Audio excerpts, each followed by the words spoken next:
Então, turma, tudo bem com vocês? Vou apresentar hoje um algoritmo sobre eritrocitose, tá? Eritrocitose em gatos não é realmente um quadro muito comum, mas de vez em quando a gente se depara com pacientes com um hematócrito muito alto, né? O hematócrito aí a partir de 58, 60% a gente já pode considerar uma eritrocitose, e toda eritrocitose ela tem que ser investigada. Muitas vezes a gente vai ver que pode ser uma simples desidratação, mas também pode ser algo mais grave, como um processo mieloproliferativo neoplásico. Então, a eritrocitose ela é quando esse paciente apresenta valores hematimétricos, né, de hematócrito, de hemácia e também de hemoglobina muito aumentados, tá? Como falei para vocês, isso vai desde 58, 60, 70 pacientes com 80% de hematócrito. Então, quanto maior esse hematócrito, mais grave é o quadro, né? Muitos deles vão apresentar sinais clínicos de convulsão, principalmente alterações neurológicas, ataxia, convulsão, principalmente devido ao aumento da viscosidade sanguínea. E aí, esse paciente vai desenvolver quadros de hipóxia, né? Principalmente em órgãos que demandam uma demanda de oxigênio maior, como o sistema nervoso central. Então, pacientes a partir de um hematócrito de 70%, eles já podem apresentar quadro convulsivo, tá? Mas por que que o gato apresenta eritrocitose? Por que que ele vai apresentar eritrocitose? A gente tem que primeiro identificar se essa eritrocitose ela não é do tipo relativa, tá? Relativa está relacionado a principalmente quadros de desidratação. Então a gente vai perceber uma proteína total elevada, muitas vezes também a albumina elevada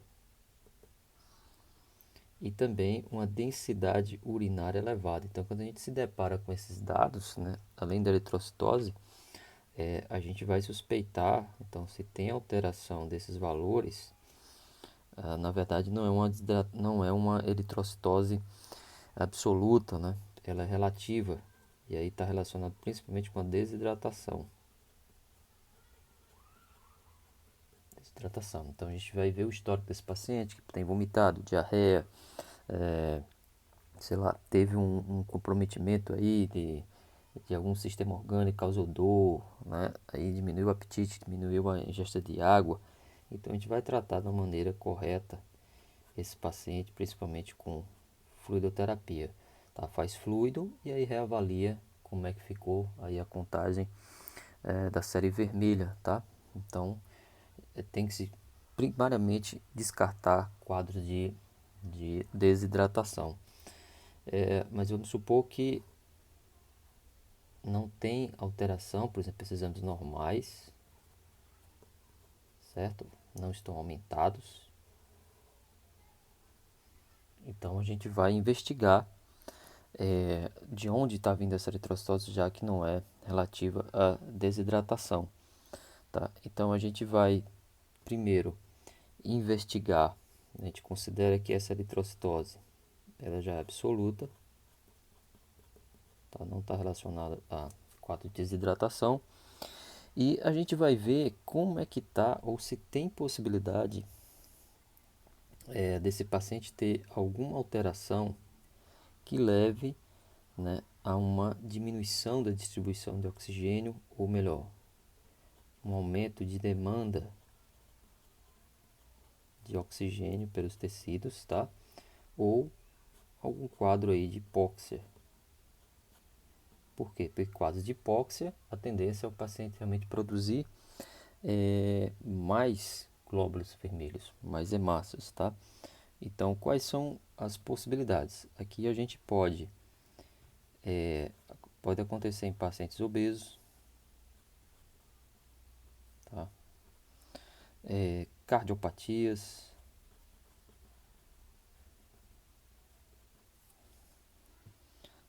doenças pulmonares crônicas,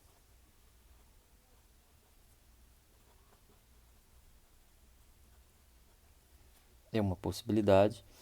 Então, com que a gente vai investigar? Então, a gente vai buscar exames de imagem, né? Principalmente um ecocardiograma e radiografias de tórax.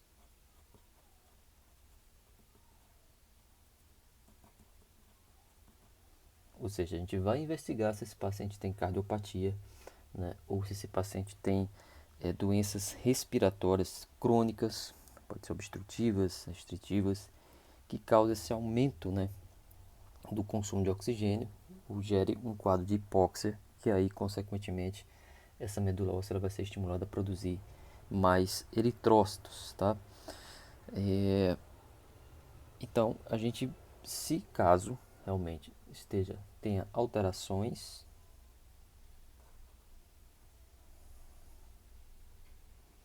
então se tiver alterações, a gente vai chamar essa eritrocitose de secundária. Eritrocitose secundária do tipo apropriada, certo? Por que a eritrocitose apropriada? Porque justamente essa eritrocitose ela está sendo causada por situações que demandam, né, ou pedem realmente um aumento de números de glóbulos vermelhos para poder fazer a compensação aí, né, devido a um consumo maior de oxigênio. Isso também pode acontecer em pacientes que têm, por exemplo, que vivem em alturas, né, acabam vivendo muito alto, né, além do nível do mar, e aí também vai ter que produzir mais massas, né, mais glóbulos vermelhos para poder carregar esse oxigênio, tá? Então aqui é apropriada, ok? Eritrocitose secundária apropriada. Mas vamos imaginar que esse eco, essa radiografia do tórax, né, estão normais.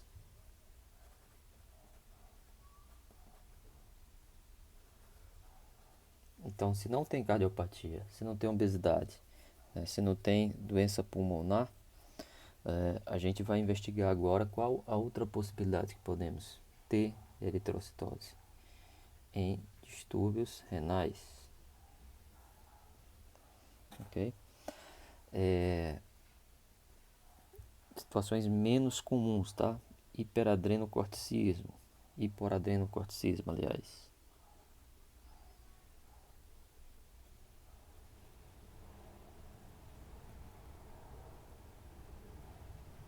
Ok? Outra possibilidade também é neoplasias, tá? Neoplasias, né? Neoplasias, principalmente neoplasias renais. E também FeLV não pode ser descartado, tá? Como que se investiga esses processos? Então a gente vai fazer uma bateria de exames, ultrassom abdominal, tá? Uma citologia, quem sabe uma citologia renal, tá? Um aspirado de medula óssea, né, para a gente fazer um mielograma e um PCR para FeLV, ok? Então a gente vai aprofundar mais nossa pesquisa para tentar identificar a provável causa aí que não esteja relacionada com cardiopatia nem causa respiratória, tá? Se caso, por exemplo, apareça realmente uma anormalidade, tá?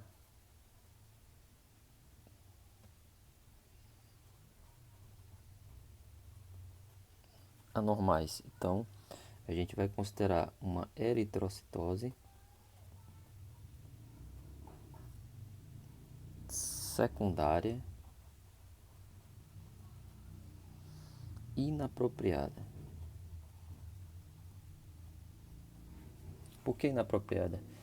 Porque não tem, digamos assim, nenhuma necessidade, né, levando para o lado fisiológico, de uma produção exagerada de hemácia. Por exemplo, não tem uma hipóxia, um consumo exagerado de oxigênio, mas por fatores, né, que são independentes dessa via, né, de formação de hemácia, acaba tendo uma produção exagerada, tá? Por exemplo, a neoplasia renal vai aumentar a liberação de eritropoetina, uma doença metabólica, como hipercorticismo, tá? Ou FeLV, que leva a distúrbio mieloproliferativo em medula óssea. Então, uma possibilidade não está relacionada com hipóxia, e aí se chama eritrose secundária, né? Não um fator primário além da medula óssea, mas inapropriado porque não está relacionado com a principal função da hemácia, né? Que seria realmente carrear mais oxigênio quando tem necessidade, tá?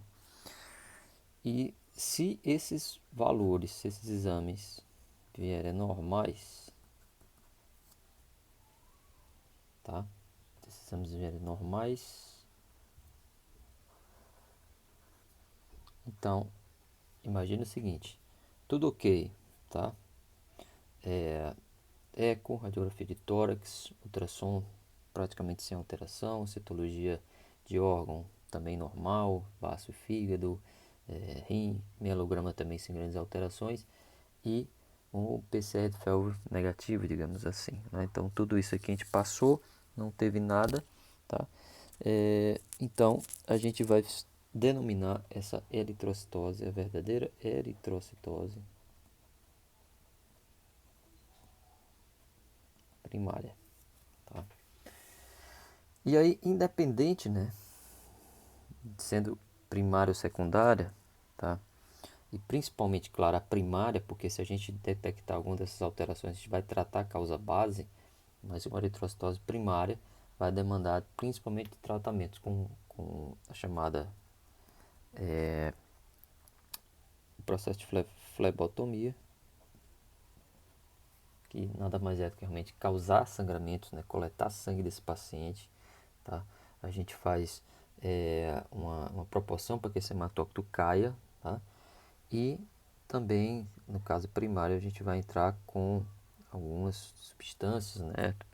Muitos deles para tratamentos de neoplasias, como a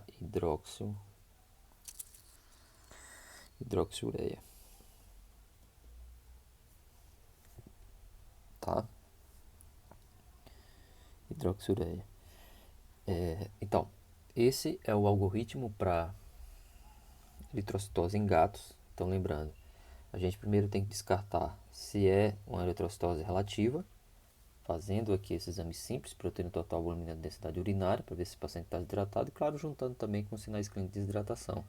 Então, hidrata esse paciente, repete o hematócrito para ver se continua alto. Continuando, a gente vai buscar causas absolutas, tá?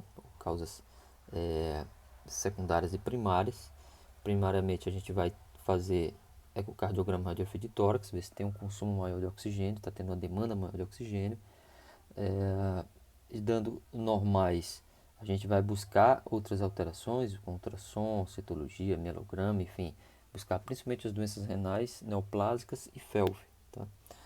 Com alguma alteração, a gente vai tratar essa causa base, né? E aí seria uma eritrocitose secundária inapropriada. Se tudo ok ou minimamente alterado, a gente vai suspeitar de eritrocitose primária, que aí o tratamento é basicamente com hidroxiureia, tá? Então é isso, pessoal, eritrocitose em gatos. Até mais. Muito obrigado.